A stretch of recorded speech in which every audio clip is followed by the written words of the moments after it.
Hi, this is Coach Ray coming back for another learning snack. And these are just short training videos to address the most frequently asked questions that I've been receiving from my amazing coaching, training, and consulting clients. And instead of me just sharing it with them, I figure that you might have some of the same questions. And so, we're sharing these with you in order to help you navigate through this tumultuous, what I call crazy times with COVID-19. And so, in a previous training, we talked about downsizing and layoffs. So, if you have not watched that training, I would definitely recommend that you go and check that out. We were addressing specifically in the event that you have to lay off people, what is the process? And the previous training, we talked about really looking at or considering other alternatives. So I'm not going to get into that. I will use a disclaimer that I am not an attorney, nor do I play one on TV. I am not an HR professional. I am not a CPA. And so as you are going through these educational training videos, I would definitely recommend, especially when it comes to downsizing and or layoffs, that you have a conversation with legal professionals just to find out specifically how your state looks at things. Okay, so we got through the disclaimers. Let's get into continuing. And I'm going to be looking at notes. So if you see me looking down, that's just me looking at my notes. Um, so when we're considering downsizing or layoffs, after we have gone through and really looked at the alternatives, now we're at a point as we looked at the alternatives, we looked at ways that we could save costs. We're down to the nitty gritty where we really, we don't have a choice. In all honesty, we are at the point that we need to make that tough decision. And so before we get into deciding who we're going to keep and who we're going to let go, the first thing we want to do is we want to check employment contracts. So check employment contracts. It is super important that you do that, especially if you're coming into a role as a leader, seeing what has happened in the past. We'll touch on that in a moment. But you also want to look at, does that employment contract make reference to severance, right? So the first thing you want to do is check your employee's contract. After you've done that, the next step is to review actual policies and past practices. So what do I mean by that? Well, we go back to, let's say that in the past, your company did offer severance, right? And let's say that maybe you offered severance, but it wasn't in the contract. You want to take that in consideration, especially let's say last year you were letting people go, or even 6 months ago, you were letting people go. And one of the things that you provided was a severance package. Well, if in the midst of COVID-19, you might be thinking, I can't afford a severance package. But if you do not offer this, this could basically leave you open for liability. So you want to just, as I mentioned before, it's look at what do we do in the past, right? And what are our actual policies? Do we have policies in relationship to layoffs and downsizing? So that's one thing that you want to do. And then we want to get into reviewing collective bargaining agreements. This falls in line if you are in any kind of industry that's unionized, right? So you just can't lay off people nilly-willy. You need to verify, okay, what is the collective bargaining agreement, and what does it say in relationship to laying people off or downsizing? So we want to get clear on that. Once we do that, you also want to consider offering severance or other benefits. So you might be like, well, wait a minute. Did you not? Why are we laying off? We're laying off because, we might be a little short of money.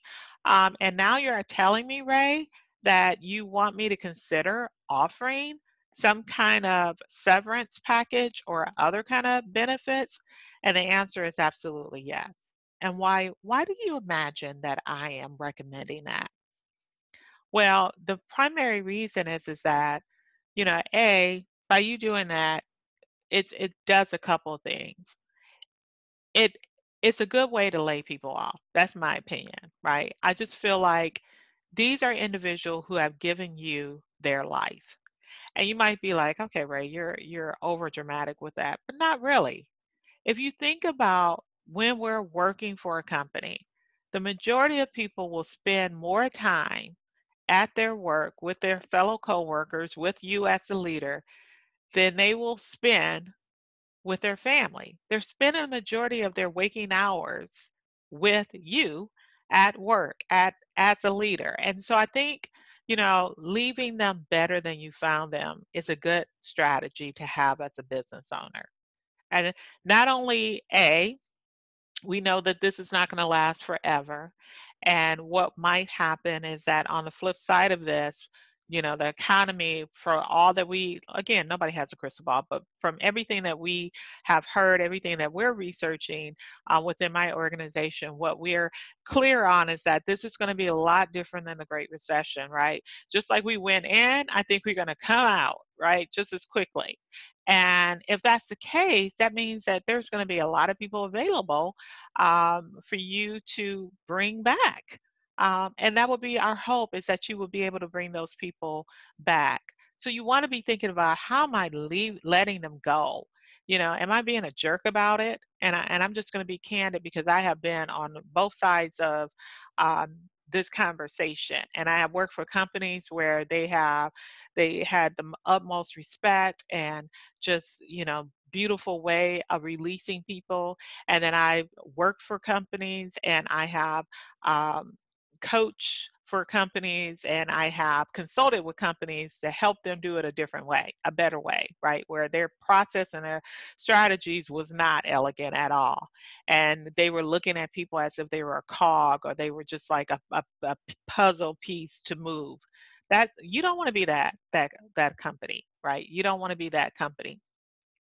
So I think having goodwill and leaving people better than what you found them, even in this difficult time, and setting them up is a good thing, especially if you have an opportunity to bring them back.